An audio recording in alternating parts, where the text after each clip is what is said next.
আলিমউদ্দিন সরকারি প্রাথমিক ভোট কেন্দ্রটা রয়েছে সেটা গোপালগঞ্জের দ্বিতীয় শাখা। সেখানে আসলে সাধারণ জনগণ ভোট দিতে যাইতো না। আমরা যখন একটু ভোট দিতে যাই আমাদের ভোট নাকি ওনারাই দিয়ে দেয়।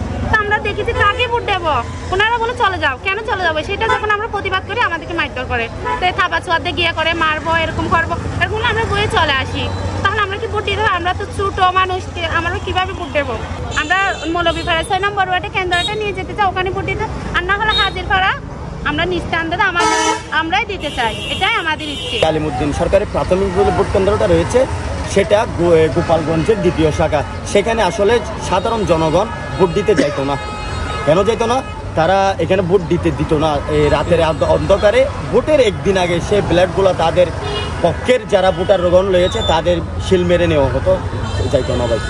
ওখানে আপনার ভোট আছে 5500, যখন এখন হয়তো বা নতুন ভোটাররা আরও বেড়েছে।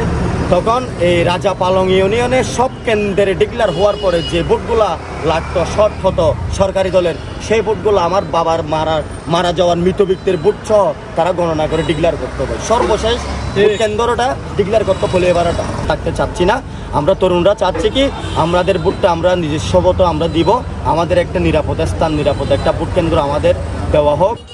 আমি আজ পর্যন্ত একটা ভোট দিতে পারি নাই, আমার পছন্দ প্রার্থীকে একটা ভোট দিতে পারি নাই।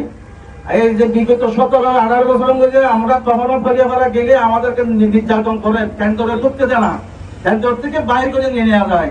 তাহলে আমাদের মৌলভীপাড়া ভোটটা আর এখানে বোমাপাড়া আছে, মৌলভীপাড়া আছে, এগুলা নিয়ে আমাদেরকে গার্ড স্কুলে দেওয়া হোক। নাহলে আমাদের মৌলভীপাড়া ওখানে মানে মাদ্রাসা মাঠ আছে, মাঠে ওই কেন্দ্রটা দেওয়া হোক।